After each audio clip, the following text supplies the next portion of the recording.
नमस्कार. निवेदक विठ्ठल पवार या माझ्या यूट्यूब चॅनलमध्ये आपल्या सर्वांचं सहर्ष स्वागत. सेवानिवृत्तीनंतरचे मनाचे श्लोक हा अत्यंत सुंदर व्हिडिओ मी आपल्यासाठी घेऊन आलोय. खरं तर मित्रो, सेवेतला प्रवास म्हणजे जबाबदाऱ्यांनी भरलेलं आयुष्य. डोळ्यात स्वप्न, खांद्यावर कर्तव्य आणि मनाशी बांधिलकी. वर्षानुवर्षे दिलेले श्रमदान, निष्ठा आणि समर्पण जेव्हा एका सुंदर टप्प्यावरती येऊन थांबतं, तेव्हा सुरू होतं नवीन पर्व, सेवानिवृत्तीनंतरचं जीवन. ही वेळ असते थांबण्याची नाही, तर स्वतःला पुन्हा शोधण्याची.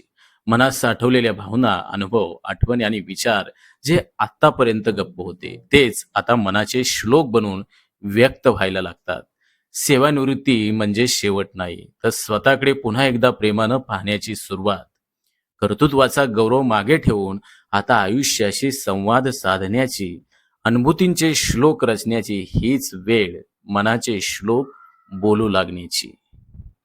होय, सेवानिवृत्ती नंतरचे मनाचे श्लोक पहा, ऐका आणि लिहून घ्या. पहाटे उठावे, स्वतः चहा करावा. झोप मोडेल असा आवाज नसावा. प्राणायाम करावा, योग साधावा. हाडे मोडतील इतपत तो नसावा. फिरायला जावे, प्रमाणात असावे. सोबत मोबाईल खिशात असावा. पडाल कुठे तर नक्की सापडाल. आंघोळीला तुमचा नंबर शेवटचा. न रागावता गोड मानून घ्यावा. किराणा, भाजी, पोस्ट बँक, फिरणे समजून आनंद घ्यावा. ज्येष्ठ मंडळींचा कट्टा असावा, पण त्यात कुठला वाद नसावा. मनमुराद गप्पांचा आनंद घ्यावा. लिहिणं, वाचणं, वाजवणं, गाणं, एकदा तरी छंद नक्की असावा. मी कोणी मोठा होतो हे विसरा. मोठेपणाची झूल आता खुंटीवरती ठेवा. मित्रमंडळी, सगळे सोयरे, नाते गोती लक्षात ठेवा, हीच कामाला येते.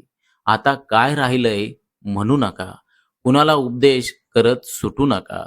पर्यटन, चित्रपट, नाटक राहून गेले असेल तर उरका. पत्नीला सोबत घ्या, विसरू नका.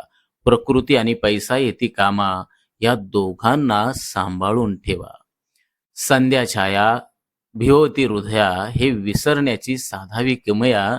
सर्व सेवानिवृत्त मित्र मैत्रिणीसाठी हे सेवानिवृत्तीनंतरचे मनाचे श्लोक. जर बंधू आणि भगिनींनो, हे सेवानिवृत्तीनंतरचे मनाचे श्लोक तुम्हाला आवडले असेल तर या व्हिडिओला तुम्ही नक्की लाईक करा आणि हा व्हिडिओ लिंकच्या द्वारे शेअर करा.